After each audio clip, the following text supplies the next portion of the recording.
this lecture we will be going to understand some problems regarding wattmeter method. And the first problem, power consumed by a balanced three-phase 3-wire load is measured by 2 wattmeter method. The first wattmeter reads twice that of the second. Then the load impedance angle in radians we have to determine.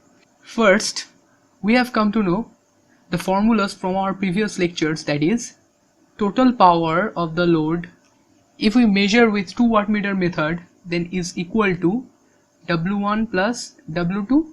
Clear?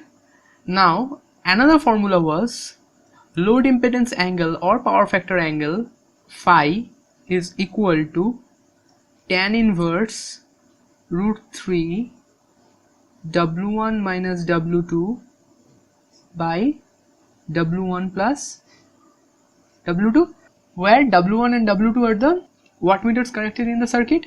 Now according to the question, first wattmeter reads twice of the second wattmeter, so we can write W1 is equal to 2W2 according to this relation. Now put this relation into this equation 2. So what we get?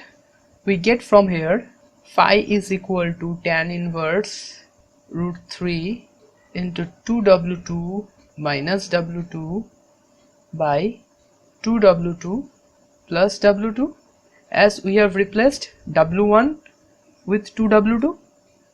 So from here we can write phi equal to tan inverse root 3 into W2 divided by 3W2, or phi is equal to tan inverse 1 by root 3, that is equal to 30 degree or pi by 6.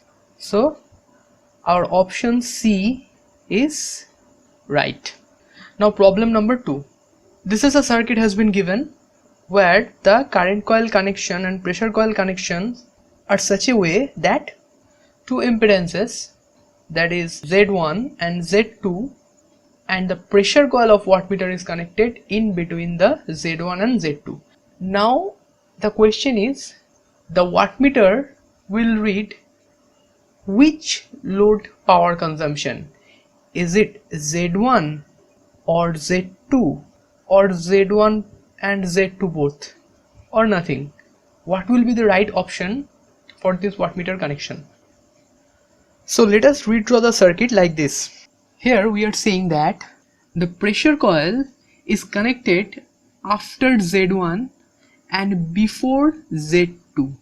The current that is coming from the source, suppose I, is divided here into two parts. It is IP and this is IL or I load.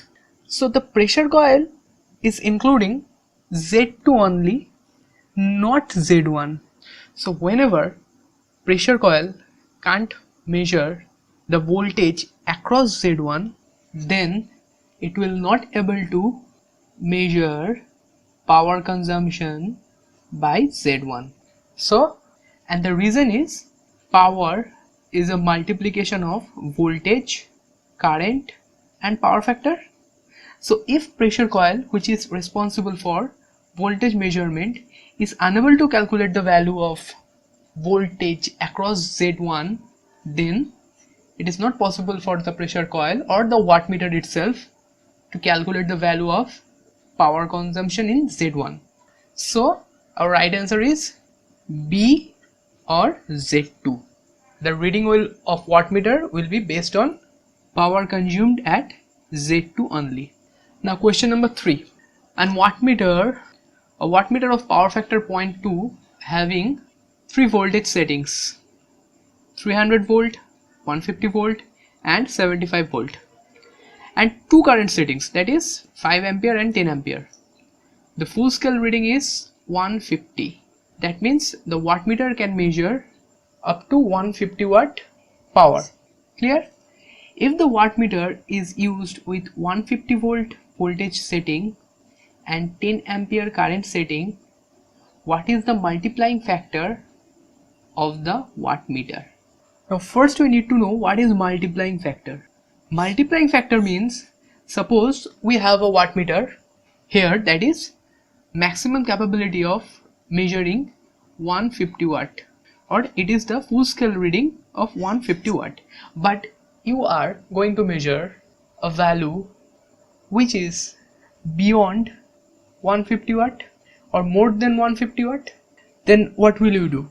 Is this wattmeter is completely useless for measuring this particular value which is beyond 150 watt?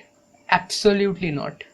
If we can multiply a particular factor, that is called multiplying factor, then the reading that we obtained from wattmeter and multiplying with that with the multiplying factor, we can obtain the true value of power. Clear? Now multiplying factor is equal to measured power by power for full scale deflection. Now what is measured power? It is in single phase system VI cos phi. And what is full scale deflection? That is the maximum power the wattmeter can read. And what is that? It is 150 watt. So we can write here 150.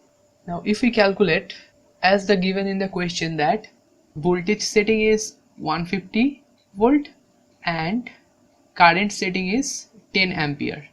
So our measured power or power setting will be equal to voltage 150, current 10 ampere into power factor 0.2. Here it is given power factor 0.2 divided by 150. So it is equal to 2. So if we multiply the measured power obtained from this wattmeter with 2, then we can get the actual value of the reading. Clear? Now if we go to verify it, then we will get that whenever we are multiplying 150 into 10 into 0.2, that means our true power is, or measured power, the true value of the measured power is 300 watt. But what is the maximum reading the wattmeter can show, or the full scale reading? It is 150 watt.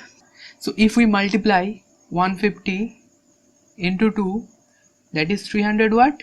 That is our measurable value or the true value.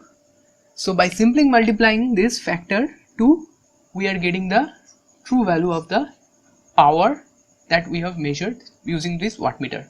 So in this way, by using multiplying factor, we can use the same wattmeter for measuring various types of power, but we need to be careful that our measured voltage or power current should not exceed the maximum tolerable value of the wattmeter. Here it is 300 volt and 10 ampere. If we go beyond this 300 volt or 10 ampere, that is the maximum withstanding capacity or tolerable voltage or current reading of this wattmeter, then it can damage the wattmeter. Okay, so these things we need to take care. Thank you.